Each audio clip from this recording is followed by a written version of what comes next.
До 5 класса я был обыкновенным школьником, каких тысячи в Бишкеке. Мечтал стать футболистом и играть за Реал Мадрид. Гуляя с одноклассниками после уроков, мы встретили ребят, старшаков, так они себя называли. Первое время нам было интересно с ними общаться, и они приняли нас в свою группу. Они стали учить нас, какими надо быть, как обижать других, отбирать вещи, драться, чтобы они нас уважали. Все пошло под откос. Мы узнали мир по их правилам.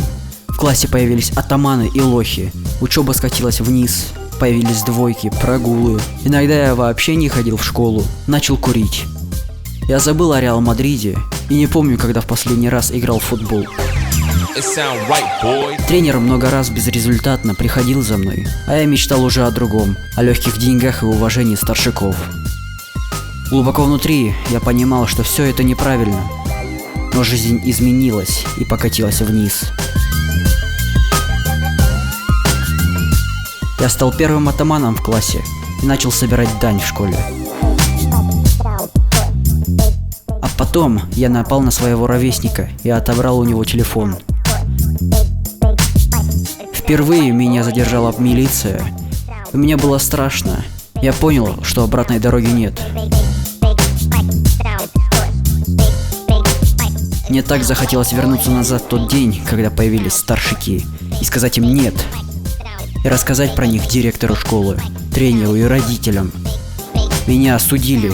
Суд назначил мне пробационный надзор. Сначала я не понимал, что это, но теперь знаю, что мне был дан шанс изменить свою жизнь в лучшую сторону, и я этот шанс обязательно использую. Мой куратор в органе пробации помогает мне забыть этот ужасный отрезок моей жизни.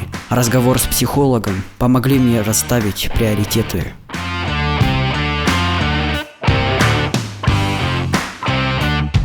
Теперь я снова учусь, догоняю отличников и помогаю родителям. Моя мечта вернулась ко мне. Я надеюсь, что я стану футболистом, но я больше не хочу играть в Реал Мадриде. Я буду играть в сборной Кыргызстана, и мы станем чемпионами мира. Пробация. Шанс на исправление.